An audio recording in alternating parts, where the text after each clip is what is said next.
Assalamualaikum warahmatullahi wabarakatuh. Waalaikumsalam warahmatullahi wabarakatuh. Waalaikumsalam. Sahabat Ngaji Cerdas, balik lagi bersama saya dan Fatih 1493, tentunya di channel YouTube Ngaji Cerdas yang insya Allah mencerdaskan umat. Dan ini juga nggak hanya di channel Ngaji Cerdas, ini juga ada di channel Koh Indonesia. ya. Assalamualaikum Pak. Waalaikumsalam warahmatullahi wabarakatuh. Wah, Masya Allah, makin hari makin gemuk aja. Masa sih? Iya. Wah, orang pada bilang makin kurus malah. Banyak pikiran. Mikirin bukan banyak.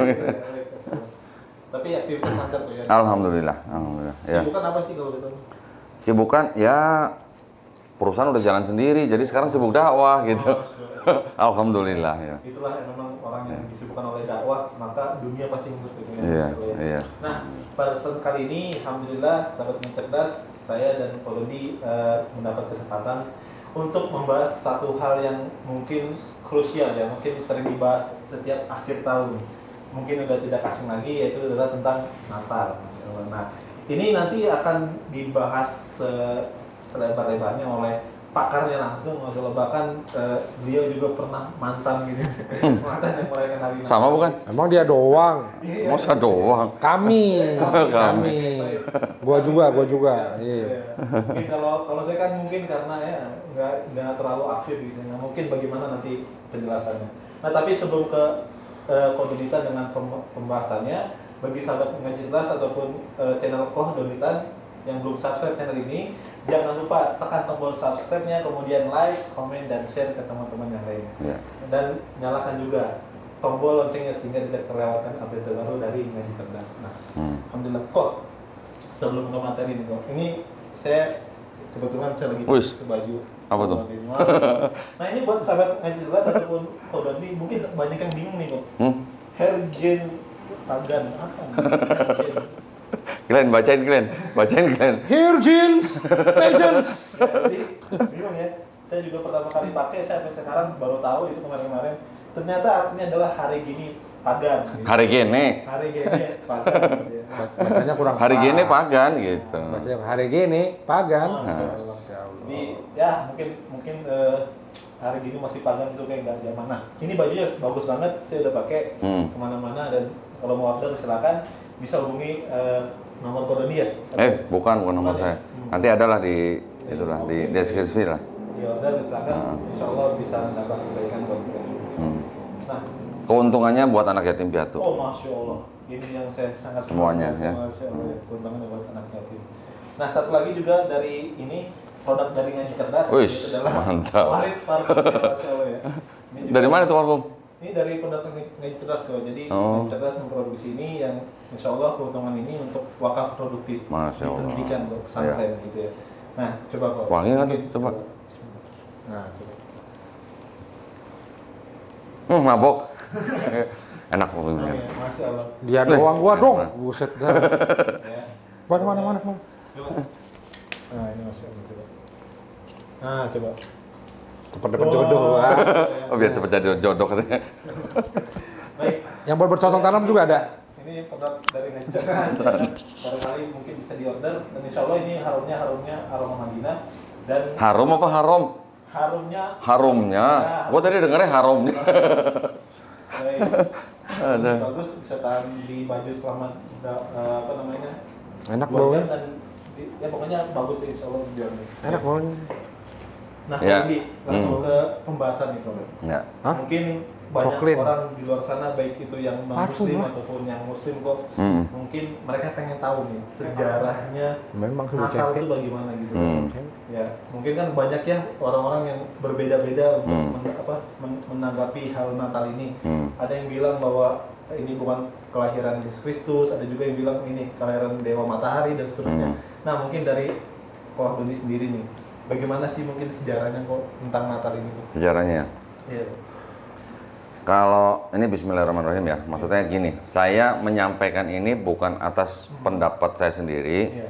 tetapi saya juga ngambil dari sumber dari, malah saya ambil dari kalangan kekristenan sendiri loh, ya, bukan juga dari kalangan di luar daripada kekristenan. Jadi kita fair aja lah, ya. Maksud saya banyak apologet Kristen bilang, oh, Yesus lahir 25 Desember itu bener kok gitu, valid kok, ada dokumennya kok gitu. disimpan kok di Vatikan gitu misalnya kan, ada yang ngomong gitu kan. Ya oke aja selama dia nggak menunjukkan mah ya itu cuman baru informasi sebelah gitu kan. Tapi saya punya buku ini. Nah, ya. Ini bukunya judulnya apa nih? Sorot dong. Zoom dong. Baca nggak? The Pajan lagi. Ya, The Paganism in our Christianity. Jadi yang nulis ini Kristen, Orang Kristen. bukan orang Muslim. Ya, yang nulis ini Kristen, namanya Arthur Weigel. Buku ini ditulis kira-kira tahun 1928 kalau nggak salah. Ya, benar tuh. Nih, zoom. Original publish 1928. Ya. Kelihatan? 1928 kelihatan. Ya kan? Ya. Arthur Weigel itu anak seorang misionaris. Dan dia juga seorang Egyptologis. Egyptologis itu ahli mengenai Mesir kuno. Gitu. Nah, buku ini juga sedang dibahas di channel saya bersama teman-teman sudah beberapa kali ya. 3 atau 4 kali gitu ya kalian ya? 4 kali. Nah, di buku ini sebelum belum bicara detail nih ya. Di pembukaannya aja udah ngomong begini nih, di pembukaannya. Ya. Saya cuma ngutip nih ya. Coba Glenn, perhatikan. Nih. Also nih dari Also nih. Ya. Also, December 25th was the birthday of the sun god. Apa? Was the sun. Terus ini. Ya. Ya. Ulang ya. Also, December 25th was the birthday of the sun god Mitra. Apa? So, Mitra, The Sun God, the sun god. dewa matahari. Sun bukan son ya, sun. Iya, Sun, Ya, S-U-N kan? S-U-N, dewa Sun matahari. God, Ya, Mitra kan? Mitra. Nah. So this date was brought in and called Christmas with full knowledge that Jesus was not born on this day. Terjemahin dong kalian. These are fact. Terjemahin. Iya dong. Jadi also tanggal 25 Desember ini adalah hari kelahiran dari dewa matahari yaitu Mitra. Dan tanggal ini dimunculkan dan dipanggil dan disebut Christmas. Dengan pengetahuan bahwa Yesus itu sebenarnya tidak lahir di hari itu. Ya. Berarti bukan lahir di hari tanggal. Bukan. Udah jelas nih yang ngomong dari kalangan Kristen sendiri loh. Ya. Kalau mungkin ada kalangan Kristen lain yang menyanggah buku ini ya silakan aja. Oh iya. Ya, jadi tanggal 25 Desember adalah hari lahir dari dewa matahari Mitra. Maka tanggal ini diangkat gitu ya, diangkat dan disebut Christmas gitu. With full knowledge that Jesus was not born on this day. Jadi dengan pemahaman yang lengkap gitu bahwa Yesus tidak lahir pada hari itu atau hari ini. Berarti lahirnya? Nah, sekarang banyak pendapat bahwa kan di Bible diceritakan bahwa setelah kelahiran Yesus itu gembala-gembala itu diceritakan di padang. Sedangkan kalau 25 Desember di daerah tempat Yesus lahir nggak mungkin gitu. Tanggal 25 Desember tuh gembala bisa keluyuran gitu malam-malam gitu. Karena pasti sangat kedinginan gitu. Ya, itu ada argumen begitu. Nah, tapi yang jelas sekali kalau kita lihat dari sejarahnya, pada waktu Kekaisaran Romawi ya yang sedang menjajah Palestina, kemudian mereka itu kan membawa pengaruh daripada gereja untuk dijadikan backup untuk kekuasaan kaisar gitu ya. Nah, di situ ada upaya untuk mencampurkan ajaran paganisme dari si penjajah dengan ajaran kekristenan yang dijajah gitu, dicampurkan. Jadi ada kayak kalau boleh dibilang istilahnya tuh sinkretisme. Ya. Sinkretisme adalah kayak semacam percampuran budaya dari dua budaya yang berbeda menjadi satu. Nah, kita tahu sendiri bahwa Kekaisaran Romawi itu kan menganut agama Mitraisme selama ratusan tahun. Nah, sedangkan kekristenan dengan profil utama yaitu Yesus. Jadi seolah-olah Kaisar Konstantin ya pada saat itu dia ingin mengkristenkan orang pagan Romawi, Iya. ya. Tetapi juga tidak bisa dihindari, mau nggak mau juga ada unsur paganisme yang masuk ke dalam kekristenan begitu. Nah, gitu ya. Kalau tanggal kelahiran Yesus sendiri itu tidak diketahui secara pasti. Ada yang teori bulan April, ada yang teori bulan Maret Mei. atau Mei gitu ya. Pada saat dengan logika gembala-gembala tuh bisa keluyuran di padang pada malam hari gitu. Ya, tetapi whatever lah ya. Tapi yang jelas tanggal 25 Desember itu adalah seperti kata buku ini, 25 Desember adalah hari lahir dewa matahari yang disebut Mitra ya. Kalau saya pernah dengar cerita dari siapa? Umi Iran Handono, itu diceritakan bahwa 25 Desember itu adalah hari pada saat matahari terlihat penuh gitu.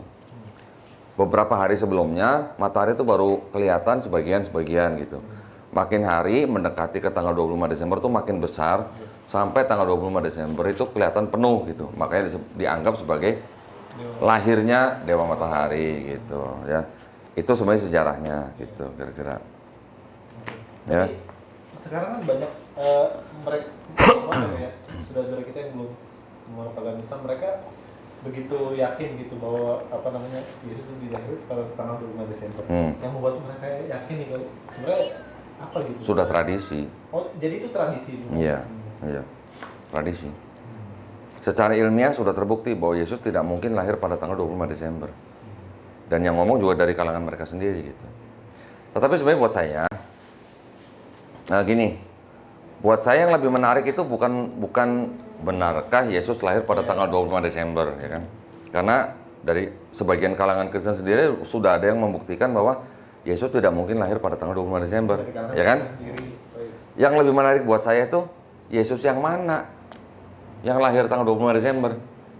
Ini menarik ini. Jadi seolah-olah ada dua Yesus, Iya. ya. Kalau kita baca di dalam Bible, kalau kita teliti dan kita gabungkan dengan sejarah. Kalau Bible dianggap sebagai kitab suci, ya, suci dalam arti ini ada inspirasi atau ilham Roh Kudus, harusnya kan tidak boleh bertolak belakang dengan sejarah, Iya, betul. atau harusnya sejalan dengan sejarah, betul kan? Betul. Kira-kira tahu nggak Yesus yang mana yang lahir 25 Desember? Maka dari itu saya dapat ini gitu. Nah gini, kita mulai pelan-pelan ya. Baik. Masya Allah. Kita mungkin sudah sering mendengar cerita, ya kan? Di dalam Bible itu kan ada 4 gospel. 3 gospel yang disebut gospel sinoptik, ada 1 gospel lagi yang bukan sinoptik. Yang sinoptik itu Matius, Markus, Lukas. Yang bukan sinoptik itu Yohanes. Secara ilmiah kita sudah sering bahas lah ya, bahwa gospel itu ditulis kurang lebih dari tahun 60 sampai 95 Masehi ya. Nah, penulisnya siapa juga sebenarnya tidak diketahui secara pasti. Karena si penulis tidak pernah mengaku saya bernama Matius, menulis ini untuk siapa gitu, nggak ada. Saya bernama Markus, menulis ini untuk siapa juga nggak ada. Begitu juga Lukas dan Yohanes. Nama-nama yang ada di gospel itu adalah nama-nama yang diatributkan oleh bapak-bapak gereja di abad kedua, mulai dari abad kedua. Ada Santo Papias 135 Masehi, Santo Irenaeus 185 Masehi, begitu juga nanti bapak-bapak gereja yang lain, misalnya Justin Martyr atau siapalah gitu ya. Nah, yang mencatat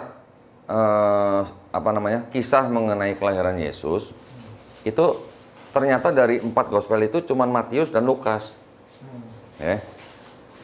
Di Matius diceritakan Yesus lahir pada zaman Raja Herodes masih hidup. Nah, kita baca aja ya, supaya pemirsa ngikutin ya, supaya. Bentar, saya sambil buka Bible nih. Supaya bisa jelas, mungkin di TV kali ya, diperlihatkan ya. Kalau di sini bacanya tulisannya kecil nih mungkin. Bagus. Jangan disorot dulu, jangan disorot dulu. Belum. Oke. Nah ini. Bentar.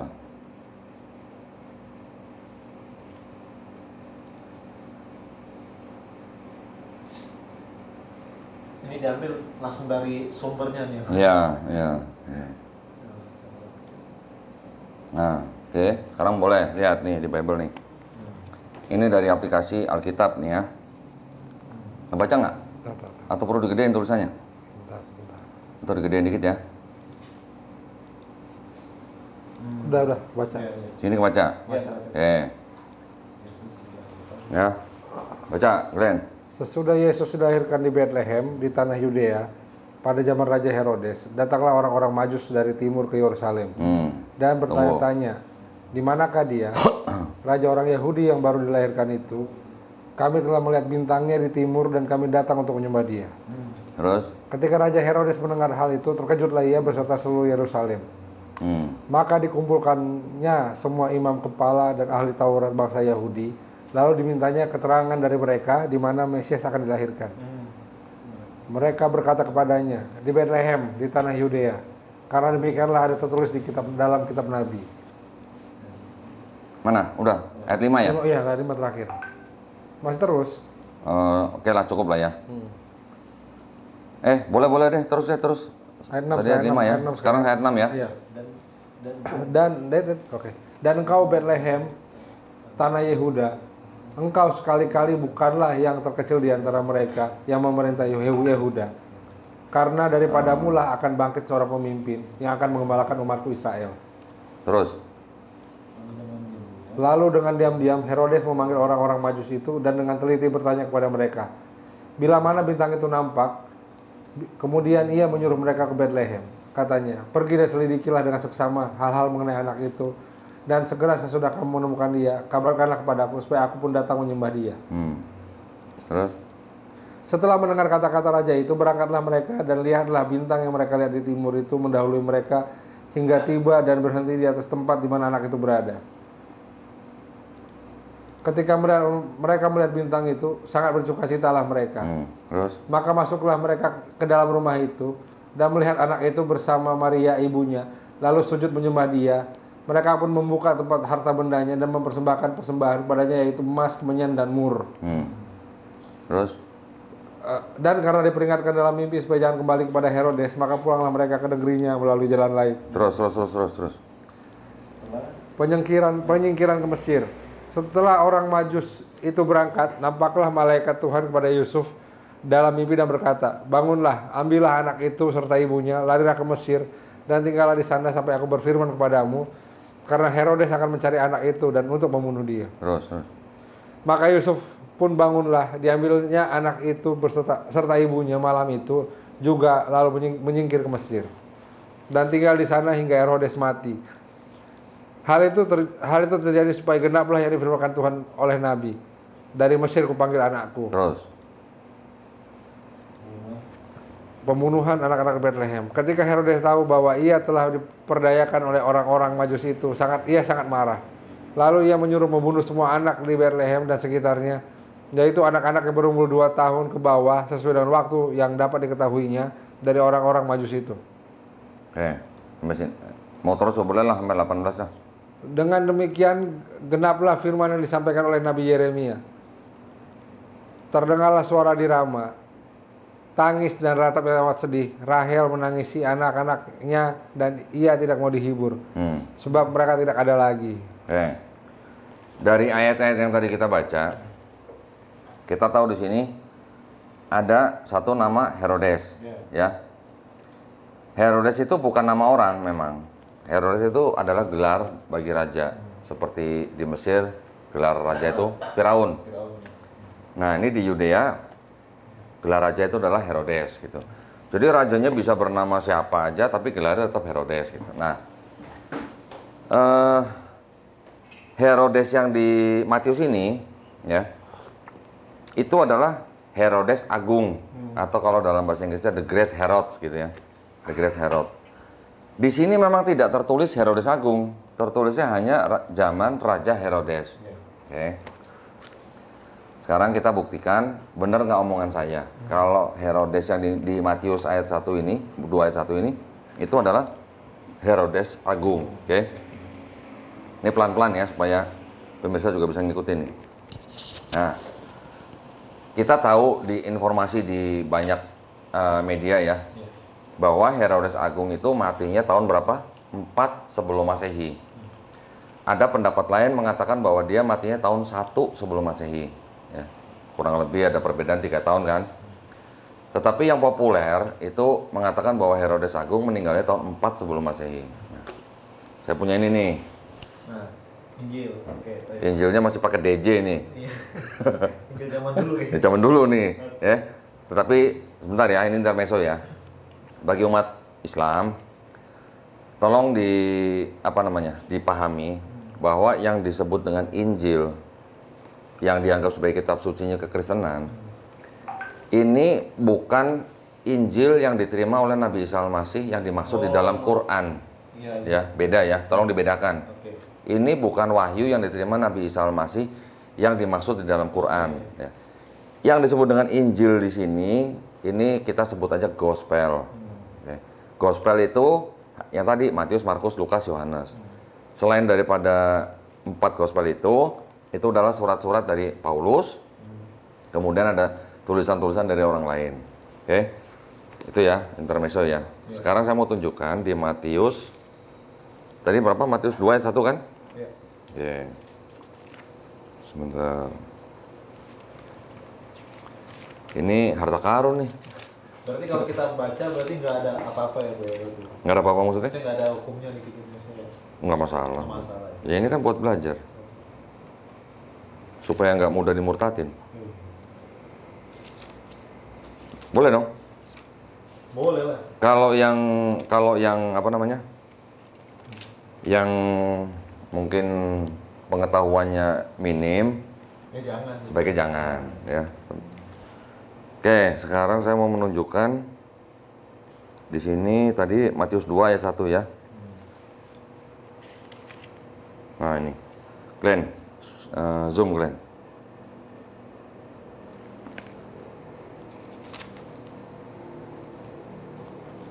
Nih,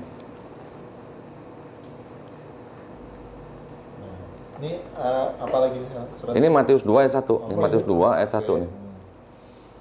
Full Ya. kok, majuin dikit kok. Mana? Nah, majuin aja kesini, nggak kelihatan. Di zoom dong. Ya udah full ini zoomnya nggak bisa, kurang maju. Masa? Iya, kurang maju. Masa begini? Yang di mana yang dibaca? Matius 2 ayat 1. Iya, iya, gue baca. Sama kan ya? Sama yang di TV tadi kan? Iya. Sesudah Yesus lahir di Bethlehem dan seterusnya. Di sini ada Raja Herodes gitu kan? Iya. Kebaca nggak tulisannya? Kalau yang gede itu kebaca, yang bawahnya enggak, footnote-nya enggak. Oh, kalau gitu kameranya majuin dikit. Kabelnya, itunya bawa ke depan sini. Bangun-bangun repot. Gue yang ambil. Enggak, nanti saya yang nunjukin susah kalau majuin dikit. Nah.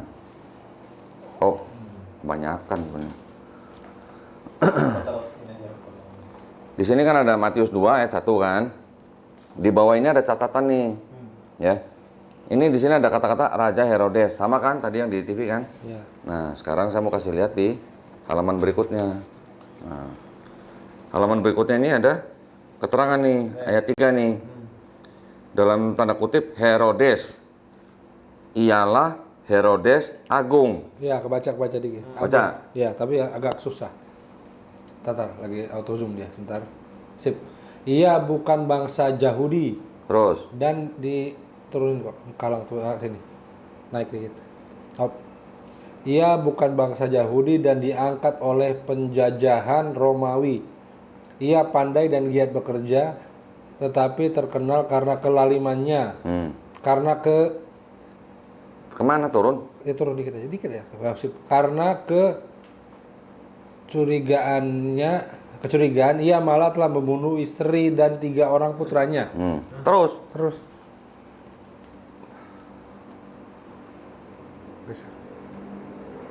Ia meninggal dalam tahun 750 Tarikh Romawi. Jadi 4 tahun sebelum tahun 1 Tarikh Masehi. Oh, diulang. Ia meninggal dalam tahun 750 Tarikh Romawi. Jadi 4 tahun sebelum Tarikh Ulang. Ia meninggal dalam tahun 750 Tarikh Romawi. Jadi 4 tahun sebelum Tarikh 1 tahun Tarikh Masehi. Nah. Ia meninggal dalam tahun 750 Tarikh Romawi, jadi 4 tahun sebelum tahun 1 Tarikh Masehi. Iya. Perhatiin kata-katanya. Ya. Sebelum Masehi, Ya. terus Masehi. Berarti 4 tahun sebelum Tarikh 1 Masehi ya. Berarti ada 4 sebelum Masehi, 3 sebelum Masehi, 2 sebelum Masehi, 1 sebelum Masehi.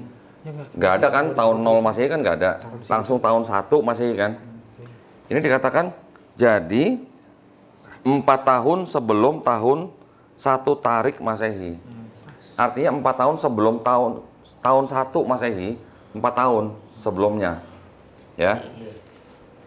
Tadi kan saya bilang kan, benar kan? Saya bilang tadi kan Raja Herodes Agung meninggal tahun 4 sebelum Masehi. Oke. Dia ngomongnya jadi 4 tahun sebelum tahun 1 Tarikh Masehi. Sama lah ya artinya. Setuju kan? Jelas kan? Terus tadi di ayat-ayat tadi itu juga disebutkan, ya ini sambil tambahan nih ya, ada orang-orang Majus. Betul kan? Ya. Ada berapa orang Majus yang ke Yesus? 3. 3. 3. Dari mana tahu 3? Dari persembahan yang dibawanya. Coba cari. Ada nggak kata-kata 3 orang Nggak ada Majus? orang, nggak ada. Itu yang diajarkan. Itu yang diajarkan. Itu yang diajarkan oleh guru sekolah minggu saya waktu saya SD. Jadi jangan salahkan saya, salahkan guru saya. Tolong.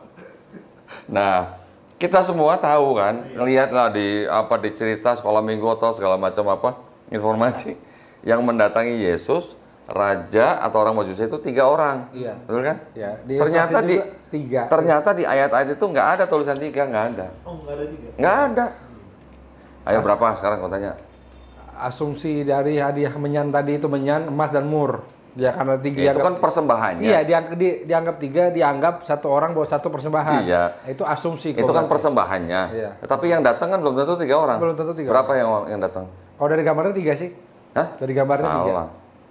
Yang datang tuh rombongan. Rame ya? Rame masalah. Oh, itu dari mana kok bisa tahu rombongan? Hah? Tahu dari mana? Ya banyak lah. Masa iya cuma 3 orang? Ya jangan asumsi juga dong. Mana data? Mana data? Taruh. Data mana data? Itu orang-orang. Mana? Datanglah orang-orang Majus dari timur ke Yerusalem. Oh iya, banyak berarti. Banyak dong? Iya. Ya ini sih intermezzo. Oke. Nggak perlu dibahas itu kok. Enggak. Ini cuman ngingetin dulu kita taunya orang Majus itu 3. Dari gambarnya. Dari Padahal di ayat-ayat ya, itu nggak pernah ditulis 3 gitu ya. Sudah. Oke. Saya tertipu dulu. Catat ya. Raja Herodes Agung meninggal tahun 4 sebelum Masehi. Anak juga ada, mana juga akan tertipu dulu pasti. Bukan aneh aja. Kita semua bertiga tertipu. Oke. Setelah orang-orang Majus itu bertemu dengan bayi Yesus, kan di sini ceritakan nih dari mulai ayat 13 nih, penyingkiran ke Mesir, ya kan? Ya. Setelah orang-orang Majus itu berangkat, malaikat Tuhan mendatangi Yusuf dalam mimpi, menyuruh Yusuf membawa Yesus dan Maria kemana? Ke Mesir. Ya kan? Mesir, kandang. Kalau yang kandang itu di Lukas. Di sini nggak ada kandang. Oke. Emang di Lukas kandang? Nggak ada tulisan kandang juga. Udah. Nah. Dia kan tadi bilang kandang. Iya. Tahu dari mana? Tahu dari mana kandang? Dari penipu ya. Jangan kandang. Oke. Di Matius 2 ayat 14 disebutkan, catat ya, Yusuf membawa Yesus dan Maria ke Mesir. Nggak disebut Yesus itu kok. Sampai Anak itu. Jangan ambil bilang itu belum tentu Yesus yang dibawa. di sini Yesus apa Isa ya? Anak itu tulisannya. Oh, ya anak. Si anak siapa? Ya nggak tahu. Hah? Anak itu Masa kan- nggak tahu? Yesus anaknya Ya, apa? sekarang- Anaknya Yusuf siapa? Menurut ilmu kedokteran sekarang di bawah 80 nggak boleh jalan-jalan kok. Sebentar. Mau ngomong apa tadi tua? Jadinya. Ya, anak-anaknya itu. Oke, pokoknya di Matius 2 ayat 14 disebutkan maka Yusuf pun bangunlah, diambilnya anak itu serta ibunya malam itu juga lalu menyingkir ke Mesir. Di sini diceritakan Yesus dibawa ke Mesir, ya, sampai Raja Herodes Agung meninggal. Baru mereka kembali ke Israel atau Palestina. Oke ya, catat ya. Sekarang saya bukain di Lukas, ya. Lukas Sebentar. Nah ini, sekarang tolong zoom di TV coba.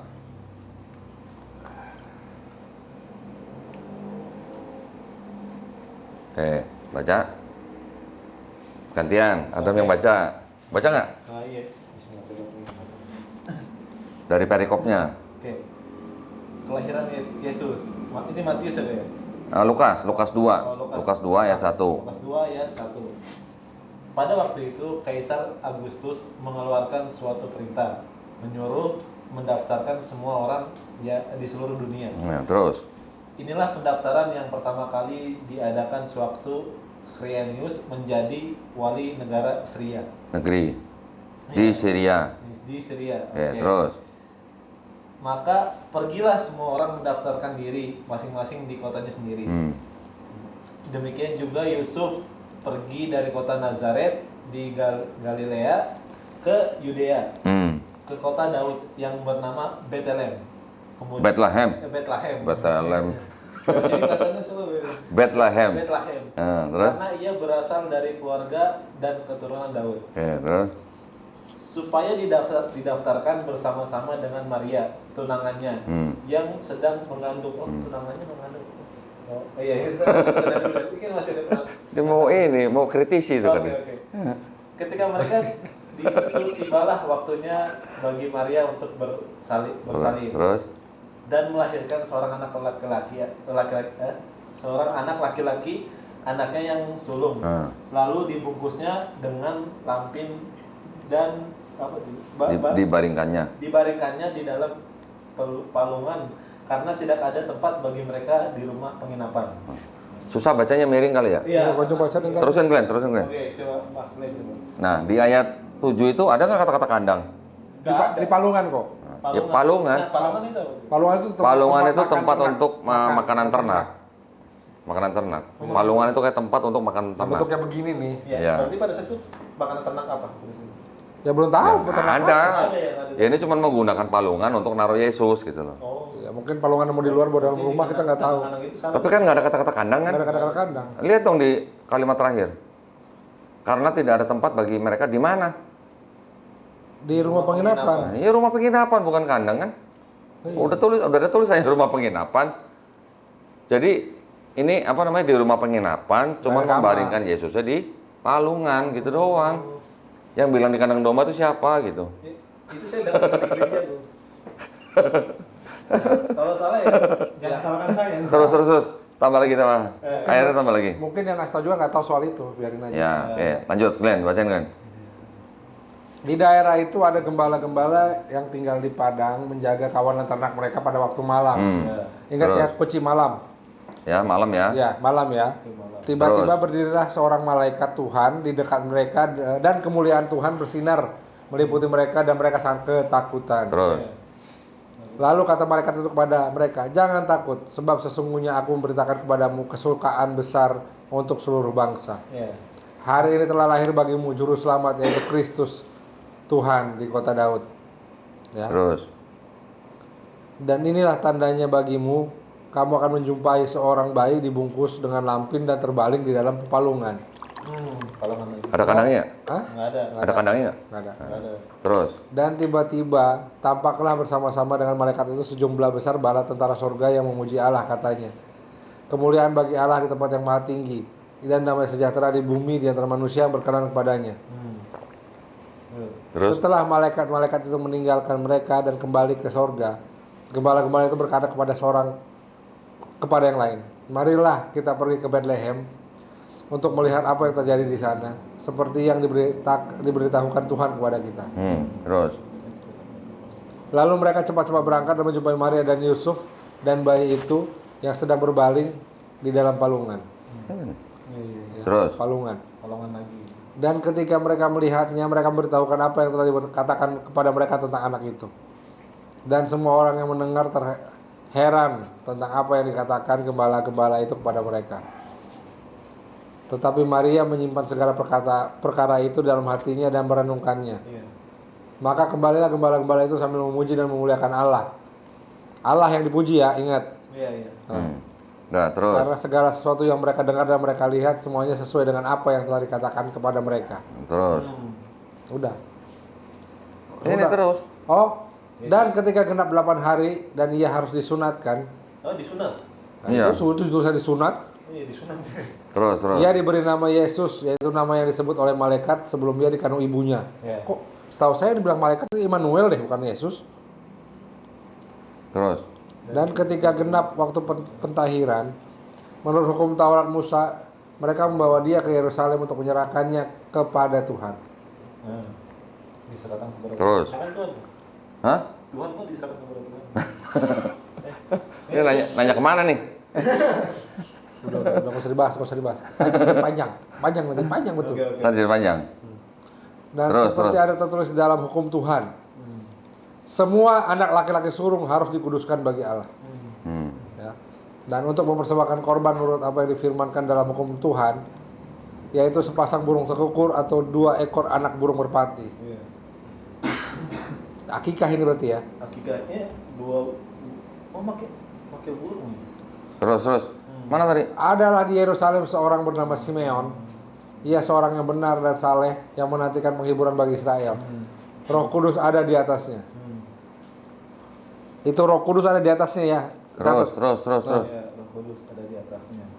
Dan kepadanya telah dinyatakan oleh Roh Kudus bahwa ia tidak akan mati sebelum ia melihat Mesias, yaitu dia yang diurapi oleh Tuhan. Terus. Ia datang ke bait Allah oleh Roh Kudus ketika Yesus anak itu dibawa masuk oleh orang tuanya untuk melakukan kepadanya apa yang ditentukan hukum Taurat. Ia menyambut anak itu dan menantangnya sambil memuji Allah, katanya. Menatangnya, sorry. Ia menyambut anak itu dan menatangnya sambil memuji Allah, katanya. Sekarang Tuhan, biarlah hamba-Mu ini pergi dalam damai sejahtera sesuai dengan firman-Mu. Iya. Sebab mataku telah melihat keselamatan yang daripadamu, yang telah Engkau sediakan di hadapan segala bangsa. Terus. Yaitu terang menjadi pernyataan bagi bangsa-bangsa lain dan menjadi kemuliaan bagi umat-Mu Israel. Terus. Dan bapa serta ibunya amat heran akan segala apa yang dia katakan tentang dia. Lalu Simeon memberkati mereka dan berkata kepada Maria, ibu anak itu, sesungguhnya anak ini ditentukan untuk menjatuhkan atau membangkitkan banyak orang di Israel, dan untuk menjadi satu tanda yang menimbulkan perbantahan. Dan suatu pedang akan menembus jiwamu sendiri supaya menjadi nyata pikiran hati banyak orang. Lagi pula di situ ada Hana, seorang nabi perempuan, anak Fanuel dari suku Asyer. Ia sudah sangat lanjut umurnya, sesudah kawin ia hidup 7 tahun lamanya bersama suaminya. Dan sekarang ia janda dan berumur 84 tahun. Ia tidak pernah meninggalkan bait Allah dan siang malam beribadah dengan berpuasa dan berdoa. Dan pada ketika itu juga datanglah ia ke situ dan mengucap syukur kepada Allah dan berbicara tentang anak itu kepada semua orang dan yang menantikan kelepasan untuk Yerusalem. Dan setelah selesai semua yang harus dilakukan menurut hukum Tuhan, kembalilah mereka ke kota kediamannya, yaitu kota Nazaret di Galilea. Perhatikan terus. Anak itu bertambah besar, menjadi kuat, penuh hikmat dan kasih karunia ke Allah ada padanya. Setelah diserahkan ke bait Allah, di ayat 40, tahu-tahu ke ayat 41-nya, lihat dulu ayat 41-nya. Tiap tahun. Yesus pada umur berapa? Tiap 12 tahun. 12 tahun kan? Iya. Jadi dari tadi umur 8 hari, kemudian setelah ibunya tahir itu maksudnya suci ya. Terus kemudian diserahkan ke bait Allah, di ayat 39 apa nih tulisnya? Dan setelah selesai semua yang harus dilakukan menurut hukum Tuhan, kembalilah mereka ke kota kediamannya, yaitu kota Nazaret di Galilea. Ke Mesir nggak? Enggak. Setelah itu ceritanya langsung tahu-tahu Yesus umur berapa? Umur 12 tahun. 12 tahun. Sisanya kemana? Sisa apa? Sisa umur, sisa. Selisih maksudnya. Sisa. Dari cerita tadi Lukas 2 ayat 1 ya sampai 40 ya. Nah, sampai 40. Di situ ada beberapa hal juga yang kita harus catat ya. Tadi di Matius kan kita juga catat kan. Nah, sekarang di ayat pertama di Lukas 2 itu dikatakan bahwa pada waktu itu Kaisar Augustus mengeluarkan satu perintah menyuruh mendaftarkan semua orang di seluruh dunia. Seluruh dunia ini maksudnya seluruh di area jajahan Romawi. Iya. Bukan seluruh dunia, seluruh bumi, bukan. Iya. Ya. Karena dunia belum banyak sih. Nah, terus di sini ayat 2 coba perhatikan. Iya. Inilah pendaftaran yang pertama kali diadakan sewaktu Quirinius menjadi wali negeri di Syria. Kapan Quirinius jadi wali negeri di Syria? Nah, itu. Menurut ahli-ahli sejarawan, Quirinius itu menjadi wali negeri di Syria itu tahun 6 Masehi. Iya. Tadi kan Kak Herodes Agung meninggal tahun berapa? 4 sebelum Masehi. 4 sebelum Masehi. Ini tahun 6 Masehi. Nah, ini Jadi berapa tahun tuh bedanya? udah 2000. Bedanya berapa tahun? 10 ya? 10. 10 tahun kan? Minimal. 4 tahun. Sebelum Masehi kan 4. 4. Ini 6 Masehi, berarti kan 6 tahun. 4 tambah 6, berapa? 10. Iya. Nah, di Matius tadi juga diceritakan apa? Karena apa namanya, orang-orang Majus itu nggak balik ke Raja Herodes. Raja Herodes kan marah. Terus dia memerintahkan untuk membunuh semua anak laki-laki berusia 2 tahun ke bawah. Berarti Yesusnya lah kan lahirnya sebelum tahun 4 kan? Iya. Tahun 4 sebelum Masehi tadi kan Raja Herodes mati. Berarti Yesusnya kan lahir sebelum Raja Herodes mati kan? Iya. Raja Herodes memerintahkan membunuh anak laki-laki berusia 2 tahun ke bawah. Anggap aja 2 tahun lah dari Herodes mati lah. Oke. Ya. Fair Kak? Fair, iya. Fair. Kalau tahun 4 sebelum Masehi ditambah lagi 2 tahun jadi tahun berapa? 6. Ya kan? 6 sebelum Masehi kan? Iya. 6 sebelum Masehi, 6 Masehi. Beda berapa tahun? 12. 12. 12 tahun, iya. Tadi kalau 4 kan sama 6 10. Ini ditambah lagi 2 tahun untuk menentukan bahwa Yesus kira-kira lahir 2 tahun sebelum Herodes Agung mati, gitu kan? Jadi tahun 6 sebelum Masehi. Ada tahun 6 sebelum Masehi, ada tahun 6 Masehi. Selisihnya 12 tahun. Jadi Yesusnya sama nggak yang di Matius sama yang di Lukas gitu? Patut Pertanyaannya. diduga. Iya. Hah? Patut diduga. Patut diduga sama atau tidak sama? Patut diduga aja, itu biar mereka berinterpretasi Oh, oke. sendiri. Patut diduga. Nah, sekarang saya berani mengatakan 6 Masehi, ada dasarnya nggak gitu. Yuk kita sekarang lihat gitu ya. Bentar. Iya, jangan asumsi doang kok. Ya dong, nggak boleh asumsi Iya, dong. nggak boleh asumsi. Malu kalau asumsi. Tunjukin dalilnya mana. Oke. Saya ada beberapa buku ya yang ditulis oleh penulis-penulis atau sejarawan yang menyatakan bahwa Quirinius menjadi wali negeri di Syria itu tahun 6 Masehi. Ya. Datanya dari Nah, ini bisa dilihat. Ini sini kan kelihatan tuh. Iya. Sebenarnya Yosefus juga menulis juga, tapi dia tidak menulis tahunnya. Nah, sekarang mulai dari yang namanya Gruen Eric S. ya tahun 1996. Judul bukunya The Expansion of the Empire Under Augustus. In Bowman, Alan K. Champlin, Edward, Lintott, Andrew. Ini semuanya kayaknya editors nih ya. The Cambridge Ancient History itu dari Cambridge University Press, halaman 157, ISBN-nya nomor sekian gitu kan, situ kan. Di situ ada kalimat a census directed by the Syrian legate P. Sulpicius Quirinius mark the new order in AD 6. Iya. Oh iya. Ya, sebuah sensus diarahkan oleh wali negeri Syria namanya P. Sulpicius Quirinius ya, menandai perintah yang baru di tahun berapa? 6. AD itu maksudnya After tahun 6 Masehi. Ya. After that. Sekarang kita lihat after that PDF-nya. Ini saya kebetulan punya PDF-nya. Saya nggak punya buku aslinya. Nah, ini bukunya. Kelihatan ya? Cambridge Ancient History. Nah, ini cover bukunya. The Cambridge Ancient History, ya, The Augustan Empire, 43 BC to 69 AD. Nah, kita lihat di halaman nih. Ini kebetulan udah saya tandain nih. Tadi berapa? Halaman 157 kan? Bentar. Nah, ini. Ini kita lihat nih. Tuh, halaman 157 ya. Ya. Tadi kan juga halaman 157 kan? Nih. Ini kan 157 kan? Tuh. Ini kan? 157. Ini 157. Kita cari nih. And Syria. Judea and Syria. Nih ya. A census directed by the Syrian legate P. Sulpicius Quirinius mark the new order in AD 6. Ini sejarawan loh nih. Ya. Legat. Dan yang mengeluarkan ini bukan warung kopi loh. Yang mengeluarkan ini Cambridge University loh. bukan terkenal lagi, ini udah Itu bisa jadi rujukan. rujukan lah, iyalah. Ya, ini satu. Yang kedua, yang ini nih, the date of the census Of Quirinius. of Quirinius and the chronology of the governors of the province of Syria by Edward de Browa. Ya, ini ada bahasa Jerman. Bisa bahasa Jerman nggak? Ya. Hah? Ya. Bisa bahasa Jerman nggak? Saya Sunda aja belum lancar. Oh, Sunda aja belum lancar. Iya, gimana? Kalau yang itu lancar tuh Sunda tuh. Ya. Saya kan belum punya istri Sunda. Ini halaman 137 142, publishnya by Dr. Rudolf Hebel GmbH. Nah, ini ada kalimat begini. Yang kuning nih.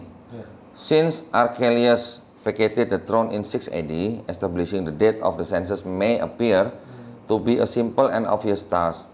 However, the differences in dating of the event by Luke and Josephus means that scholars have been trying for almost 200 years not only to explain the reasons for these contradictions, but also to ascertain whether the two authors are talking the same census or about different ones. To date, these efforts have not produced a satisfactory result. Terjemahan Glenn. Mana? Nah ini, saya kasih lihat dulu. Ini yang mengeluarkan juga nih, tadi ya, the date Of the census of Quirinius. The date of the census of Quirinius and the chronology of governors of the province of Syria. Ya, pengarangnya Edward de Browa. Sumbernya ini. Baca Glenn. Ini apa Glenn? Jacques for Probelja Ya, yang mengeluarkan Dr. Rudolf Hebel GmbH Bonn. Ini nama perusahaan nih kan, Dr. Rudolf ini. Ya, tuh linknya juga ada tuh. Para pemirsa nanti kalau yang mau membuktikan, silakan buka linknya itu. Nah, kita cari. Nih. Nah, nih. Tadi kan halaman 137 sampai berapa tuh ya? Tadi kan nih. Ini judulnya. Saya baca nih. Sama kan tuh? Iya, sama. Since Archelaus vacated the throne in 6 AD, establishing the date of the census. Mana hilang? Bentar. Nah, itu. Semenjak Archelaus kehilangan tahtanya tahun 6 Masehi, mengadakan tanggal sensus, establishing the date of the census. Menetapkan tanggal untuk sensus. Menentukan tanggal sensus. Ya. Kelihatannya sebuah tugas yang sederhana dan jelas. Namun begitu, perbedaan di dalam tanggal Penanggalan.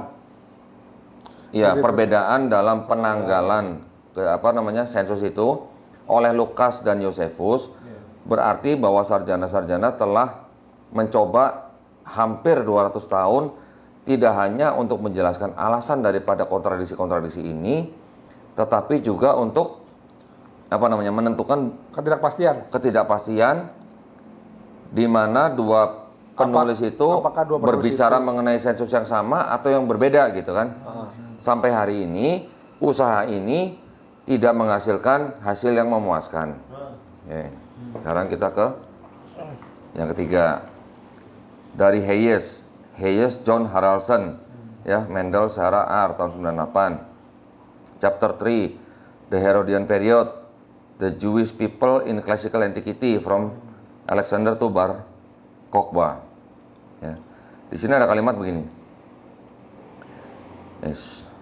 Thus, in 6 or 7 AD, Augustus commissioned the newly appointed legate of Syria, Quirinius, to carry out the census.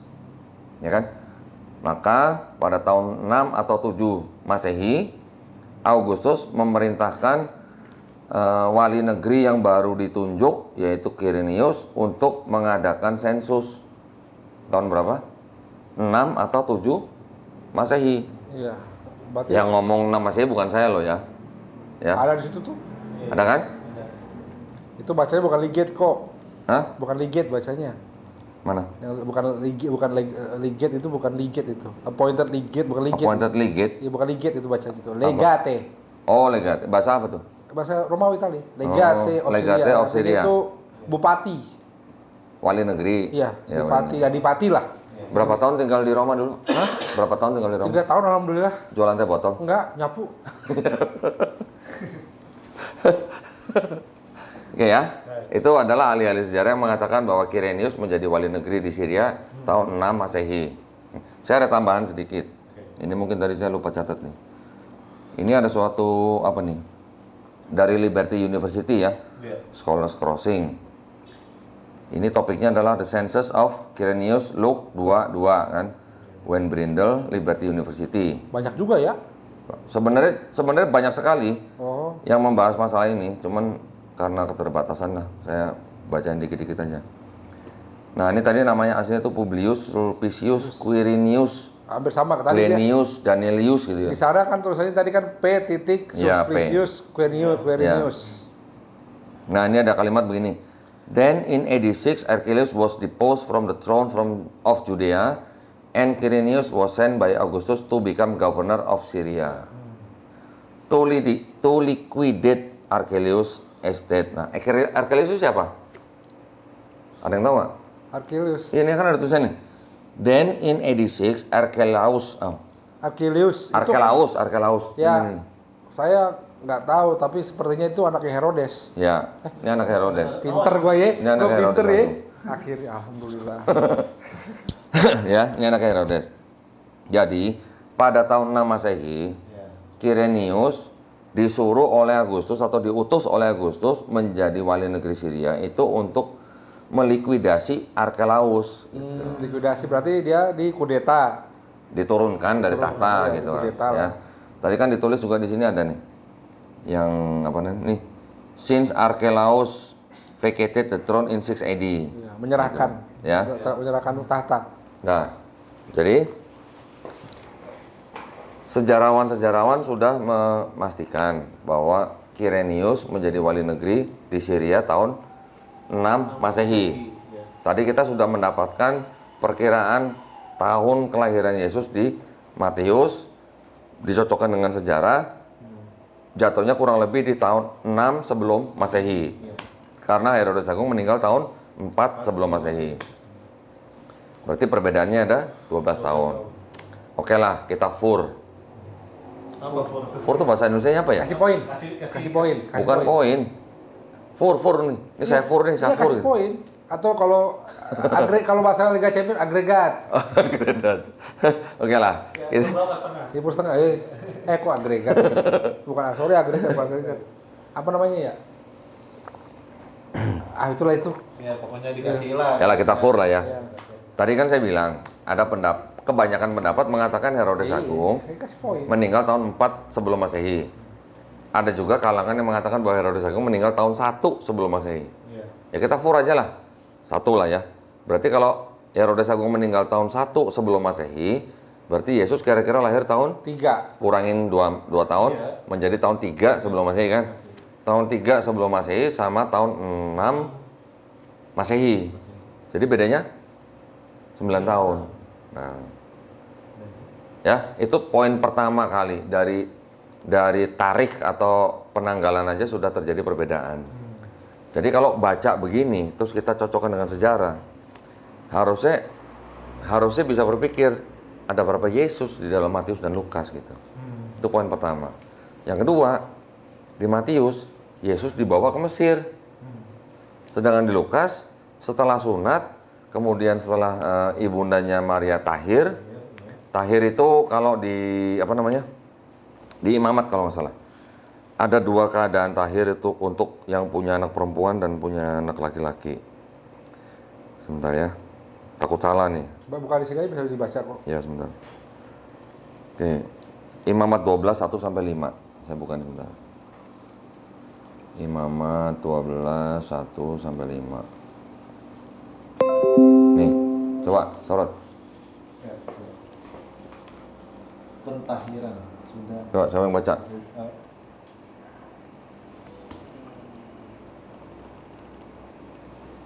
Siapa yang Tuhan baca? berfirman kepada Musa demikian. Katakanlah kepada orang Israel, apabila seorang perempuan bersalin dan melahirkan anak laki-laki, maka najislah ia selama 7 hari. Sama seperti pada hari-hari ia bercemar kain, ia najis. Iya, Terus? Dan pada hari yang ke-8 haruslah dikerat daging kulit katan anak itu. Terus?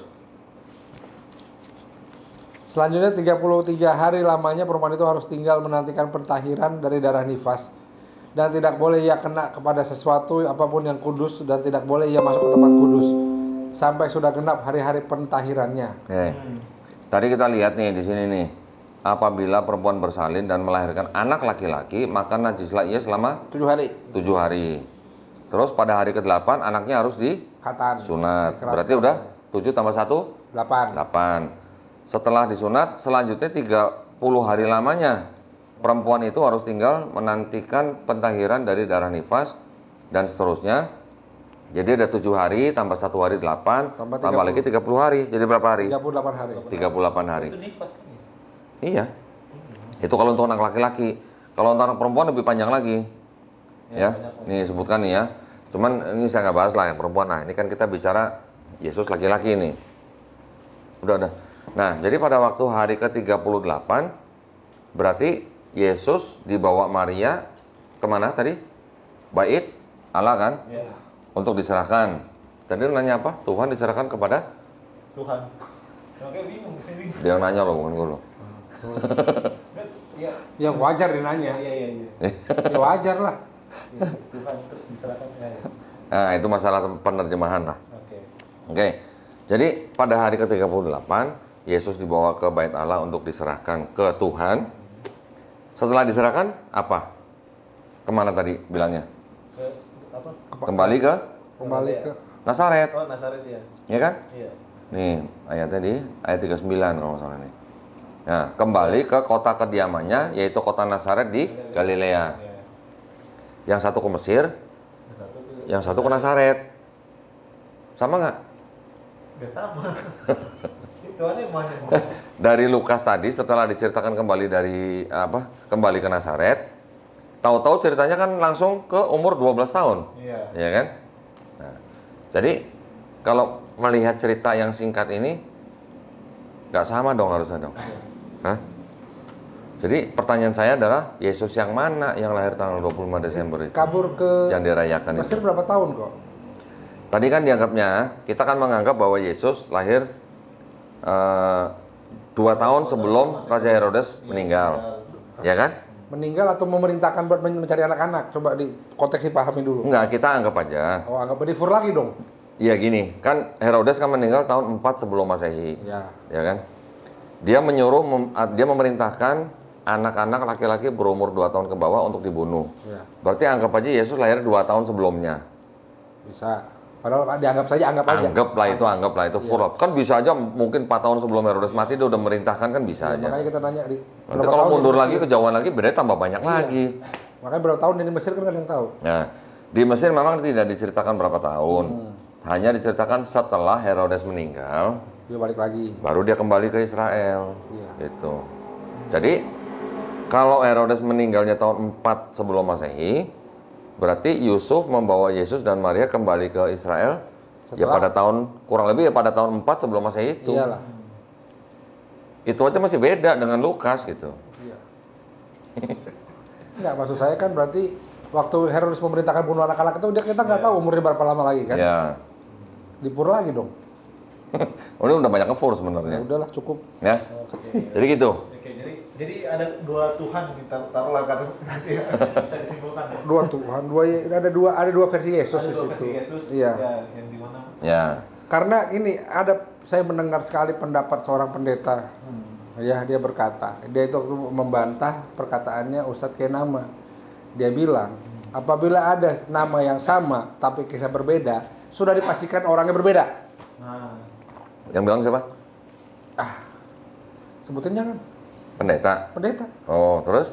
Yang ngomong begitu, dia waktu membantah bahwa kita kan menyamakan Isa dan Yesus. Iya. Nah, dia mengeluarkan statement seperti itu kok. Kalau ada nama yang sama tapi kisah berbeda, udah dipastikan orangnya berbeda. Oke. Oh, karena dia membedakan Yesus dan Isa maksudnya Iya. awalnya. Iya.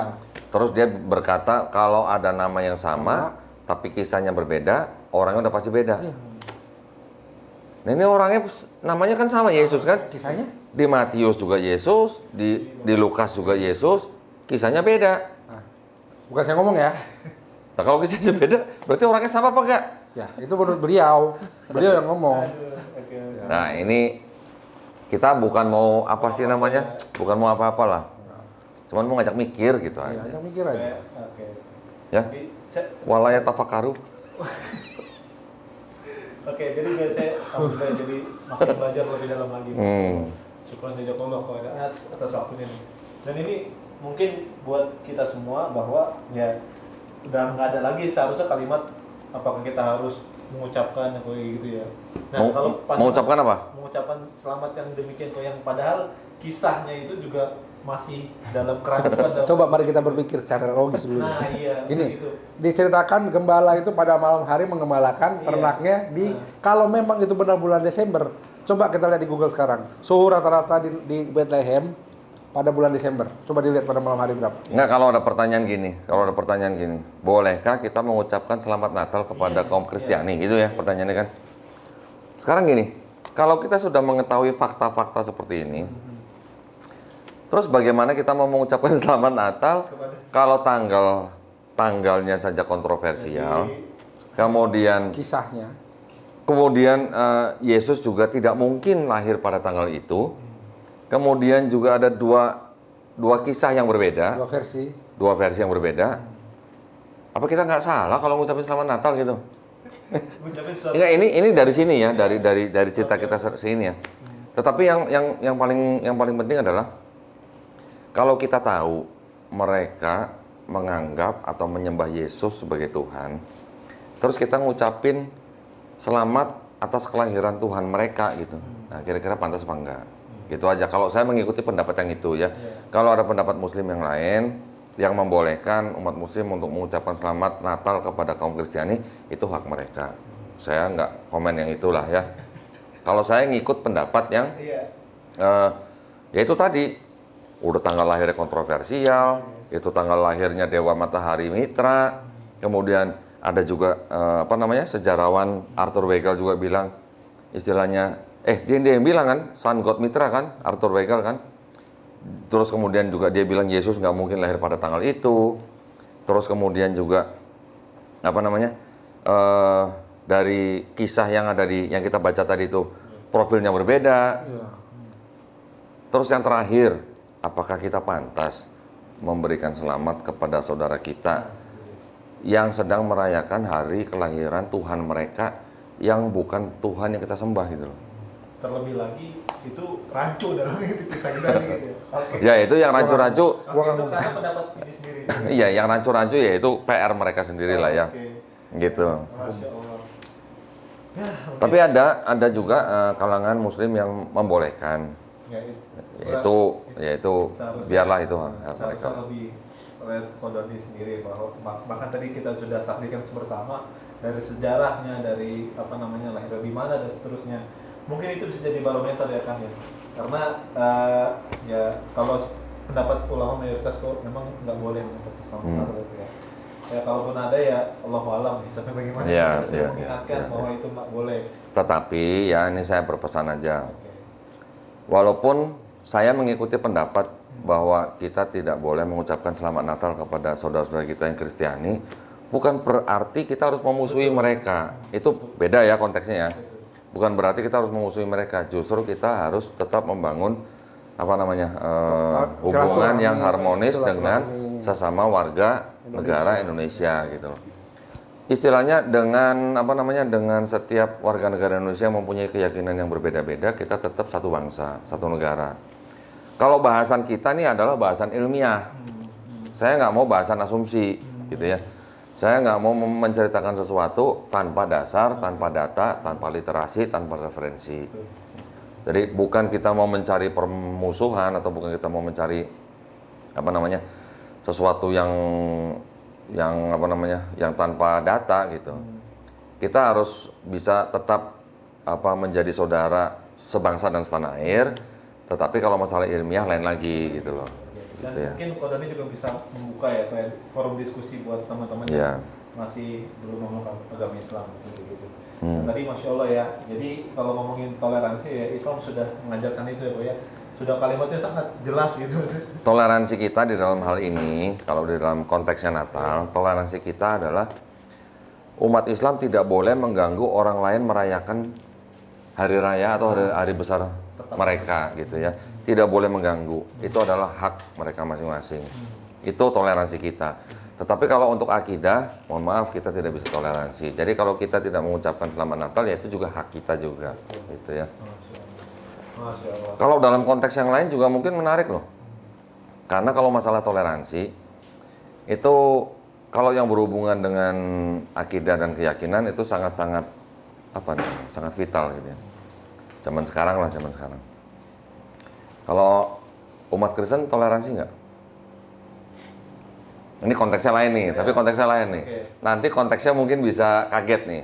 Saya tanya Glenn, umat Kristen sekarang toleransi nggak? Enggak. Kenapa nggak? Contohnya apa? Ajar nggak boleh keras-keras. Oh iya. Emang nggak boleh keras-keras di mana-mana aja tuh Allahu Akbar gitu di mana-mana. Bukan keras. Masa keras gitu. Kristen toleransi nggak? Iya, memang gitu. Apa? Toleransi? Kagak sih. Sekarang kalau misalnya nih, saya bicaranya di luar negeri nih ya. Iya. Saya bicara di London misalnya. Kalau orang pakai kaos, misalnya ada gambarnya, istilahnya Jesus apa gitu lah ya. Saya nggak tega ngomongnya gitu. Artinya yang menggambarkan atau mungkin yang melecehkan Tuhan mereka gitu. Iya. Kira-kira orang itu masih bisa nggak jalan-jalan di kota besar gitu? Masih. Di London, di Eropa gitu misalnya. Iya. Masih bisa kan? Masih. Berarti Kristen toleransi nggak dengan orang-orang yang menggunakan kaos seperti itu? Toleransi. Toleransi berarti? Oke. Atau enggak? Toleransi? Toleransi. Iya. Karena dibiarin aja kan? Biarin aja. Tapi coba orang itu menggunakan kaos, apalagi sampai ada gambarnya Nabi kita, Nabi Muhammad, ya, kita toleransi nggak? Enggak. Nggak. Belum tentu orang itu pulang gitu kan maksudnya kan? Itu marah pasti. Pasti marah kan? Iya. Islam nggak toleransi ya? Itu yang ngomong ternyata orang Kristen Ortodok itu. Namanya saya lupa tuh yang botak kemarin siapa tuh Glenn? Siapa yang bekas pemain MMA? Bukan. Habib kok. Bukan.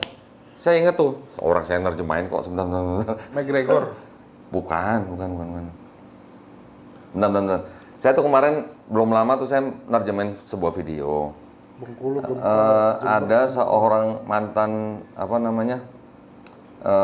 petarung MMA, dia diwawancarain gitulah. Iya. Pas diwawancarain dia bilang, Kristen itu toleransi, iya karena orang kalau pakai kaos yang menghina Yesus, mereka masih diam aja. Tetapi coba lihat Islam. Kalau Islam nabinya dihina, langsung nggak toleransi gitu. Dalam hal itu ya, dalam konteks itu ya. Oke. Saya lupa namanya. Taruh. Sebentar. Sebentar. Siapa sih namanya? Gue lupa. Sebentar. Apa ya? Juga penasaran namanya siapa ya? Orang saya nerjemahin sendiri kok. Ini. Nah ini. Wah, saya nggak lupa lagi nulis namanya. Lupalah namanya siapa. Ya pokoknya ada lah itu. Pokoknya ada lah gitu. Ya tapi gambarannya begitu dan itu bener. Wah, saya lupa nulis namanya Ini saya kasih lihat aja deh di laptop nih. Coba laptop. Glenn. Laptop Glenn. Di zoom Glenn. Oh dia. Iya siapa namanya ini lupa gua. Hah? Siapa namanya? Bukan MMA. MMA bukan? Sorry ini mah yang kedua ini. Yang pertama sebentar. Ya kasih aja linknya kok di bawah biar orang baca udah. Iya.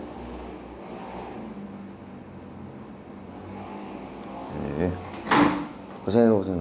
Itu tadi siapa sih? Channel siapa sih itu? Oh ini videonya nih. Nah ini channel saya juga. Nama channelnya Donditan Subtitle. Ini khusus untuk video-video yang sudah saya terjemahkan ke dalam bahasa Indonesia. Cuman mungkin memang karena waktu, jadi saya belum sempat upload lagi. Nah ini. Suaranya kok? Jangan, kalau suaranya nanti gue bisa kena copyright. Oh. Ini tunjukin begini aja. agak di zoom out sedikit ya, biar nggak terlalu. Udah bagus kok ini kemarin pas sama. Nggak, jangan terlalu full, dikecilin lagi. Udah kecilin. Nah. Nah, udah. Udah. Yang penting dia kebaca teksnya kan. TV-nya kelihatan kok. Tuh, ini orang Kristen Ortodok. Dia menyumbang $20.000 per bulan ke gereja. Tapi dia punya pendapat tuh, bagus tuh. Tuh, kalau aku harus membela satu agama seperti aku bermain di pasar saham, untuk masa depan aku harus membela Islam. Karena Muslim tidak toleran. Tidak tolerannya artinya tidak toleran kalau akidah diganggu. Iya. Oke. Coba lihat, orang-orang Kristen sangat toleran sekarang bahwa kamu bisa pergi ke gereja. Wanita-wanita yang bisa habis ditiduri pada Sabtu malam terus ditiduri pada Minggu malam, tidak ada masalah kan? Kamu takkan percaya pastormu seorang gay, aku bukan anti gay katanya. Iya, oke. Tapi kalau kitabnya melarang lalu apa? Apa yang kamu percayai katanya. Kamu toleran terhadap apa aja, kamu tidak membela apa aja. Aku bisa berjalan di London memakai kaos bertulis Yesus adalah gay. Nah, dia yang nulis, dia yang ngomong loh ya.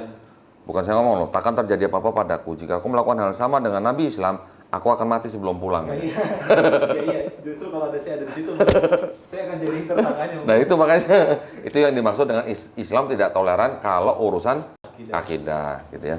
Oke, gitu. Tapi itu bukan berarti untuk menunjukkan Bukan, kebencian terhadap bukan membenci orang yang mempunyai keyakinan lain. Toleransi dalam hal ini adalah toleransi kita tidak boleh mengganggu, tidak boleh melarang, tidak boleh ya pokoknya menghambat gitulah orang menjalankan keyakinan masing-masing gitu ya. Oh, nah ini jadi sudah jelas ya Masya Allah ya dari apa kok? Makanya tadi saya nanya pancingan, Islam toleran nggak, Kristen toleran nggak? Untuk hal-hal tertentu ya begitu keadaannya Iya. gitu ya. Jadi ini mungkin bisa dipahami lah mungkin buat kita semua mungkin. Jadi arti toleransi sesungguhnya adalah ya sudah itu Allah sudah mention dalam Al-Quran lakum dinukum waliyadin, ya. Sudah selesai masalah Ya. toleransi terhadap Islam dan agama yang lain. Kodoni, syukran jazakallahu khair atas waktunya. Sama-sama. Ya. Mudah-mudahan selalu dimudahkan jalan dakwah. Amin, Jadi, amin. Dan buat sahabat ngaji cerdas yang belum mendukung channel Kodonitan, silakan tekan tombol subscribe-nya, kemudian juga jangan lupa tekan tombol loncengnya, sehingga tidak terlewatkan update terbaru dari Kodonitan. Ini banyak ilmunya di channelnya, Masya Allah nih. Ya. Baik, Dibantu sama Glenn. Besok ente yang ngerekam gue yang di situ dah. Gue nggak sebutin kurang ajar. Tuh lihat tuh. Nggak terima dia kalau padahal udah kasih mic tuh lihat tuh. Besok gue yang di sono.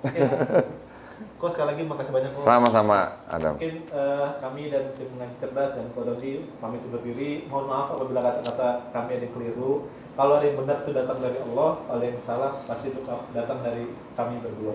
Barakallahu fikum. Wassalamualaikum warahmatullahi wabarakatuh. Waalaikumsalam warahmatullahi wabarakatuh.